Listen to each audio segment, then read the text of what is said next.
Di lokasi olah TKP, polisi mencari sejumlah barang dan petunjuk untuk membantu proses penyelidikan. Petugas juga mengambil keterangan dari saksi mata yang tak lain mantan istri pelaku. Dari olah TKP yang dilakukan selama 1 jam, petugas kemudian menyita beberapa barang dari dalam kamar yang terbakar sebagai barang bukti. Kapolsek Panakukang Kompol Jamal Faktur Rahman mengatakan dari pemeriksaan awal, pelaku nekat membakar kamar hotel karena stres dengan masalah keluarga dan mantan istrinya. Alhamdulillah tadi kegiatan berjalan lancar.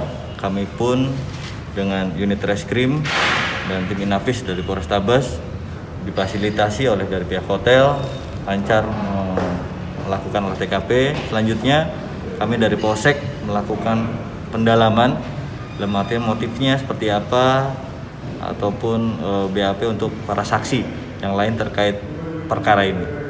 Sebenarnya dari manajemen hanya mendampingi dari penyidik untuk melakukan olah TKP yang dilakukan oleh oknum tersebut. Menyangkut kerugian kami belum bisa taksirkan. Hanya kami melis saja barang-barang kami yang rusak, itu aja. Apa saja yang rusak, Bu? Kayak yang rusak sebagian besar memang semua rusak.